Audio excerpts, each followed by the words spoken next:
জেলখানার বিভিন্ন বাধাবিঘ্ন পেরিয়ে আত্মজীবনী না লিখে আমি বেছে নিয়েছিলাম নবীদের কাহিনী লেখার। বগুড়া জেলা কারাগারে 2007 সালের 12 অক্টোবরে যে বিশাল সাধনা আমি শেষ করেছিলাম, 1210 পৃষ্ঠার পাণ্ডুলিপি, যা অবশেষে 854 পৃষ্ঠায় বই আকারে দাঁড়িয়েছে বৃহৎ আয়তনের। এটা যে এইভাবে এত পাঠক নন্দিত হবে এটা কখনই কল্পনা করিনি। সিরাত রাসূলের সনিষ্ঠ অনুসারী হয়ে দুনিয়া ও আখিরাতে নিজেদেরকে সফলকাম করে তুলে নিজেদেরকে সার্থক করুন।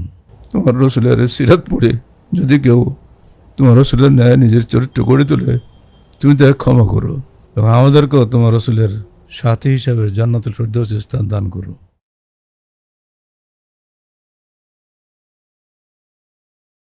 আসসালামু আলাইকুম ওয়া রাহমাতুল্লাহি ওয়া বারাকাতুহু।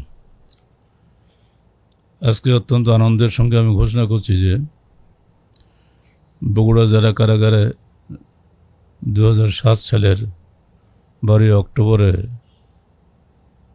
যে বিশাল সাধনা আমি শেষ করেছিলাম, 1210 পৃষ্ঠার পাণ্ডুলিপি, যা অবশেষে 854 পৃষ্ঠায় বই আকারে দাঁড়িয়েছে বৃহৎ আয়তনের। এটা যে এইভাবে এত পাঠক নন্দিত হবে এটা কখনই কল্পনা করিনি। জেলখানার বিভিন্ন বাধাবিঘ্ন পেরিয়ে আত্মজীবনী না লিখে আমি বেছে নিয়েছিলাম নবীদের কাহিনী লেখার। তো এতদিন যে থাকতে হবে জানতাম না,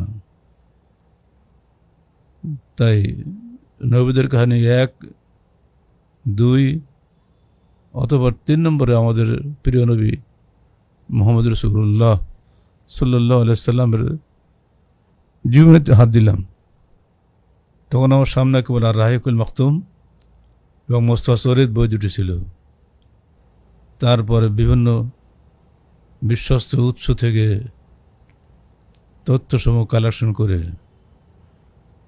সব কিছু এক জায়গায় জমা করে বইটা যখন শেষ হয়ে যাবে এটা আমার কল্পনার বাইরে ছিল। আজকে সেই বইটির উপরে হাদিস ফাউন্ডেশন অনলাইন একাডেমির পক্ষ থেকে প্রতিযোগিতা অনুষ্ঠিত হয়েছে। 2 শতাধিক প্রতিযোগিতাতে অংশগ্রহণ করেছেন। আমি তাদেরকে স্বাগত জানাচ্ছি। বিশ্ববিদ্যালয় জীবনে রাসূল সাল্লাল্লাহু আলাইহি ওয়াসাল্লামের উপরে ছাত্রদেরকে অনেক প্রশ্ন করেছে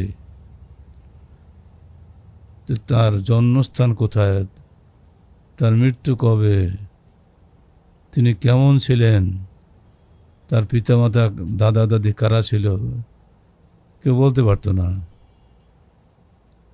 যে মুসলিম উম্মাহ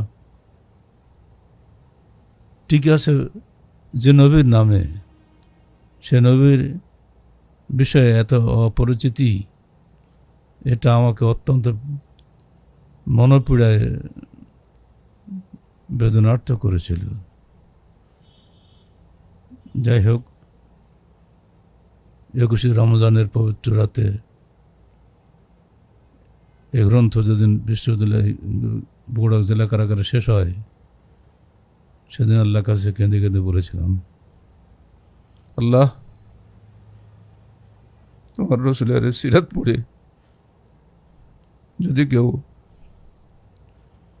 তোমার রাসূলের ন্যায় নিজের চরিত্র গড়ে তোলে, তুমি তাকে ক্ষমা করো এবং আমাদেরকেও তোমার রাসূলের সাথী হিসাবে জান্নাতুল ফেরদৌসে স্থান দান করো। আজকে যারা অংশগ্রহণ করেছেন তাদেরকে আমি বলবো, কেবল প্রতিযোগী হিসাবে অংশগ্রহণ নয়, বরং সিরাত রাসূলের সনিষ্ঠ অনুসারী হয়ে দুনিয়া ও আখিরাতে নিজেদেরকে সফলকাম করে তুলে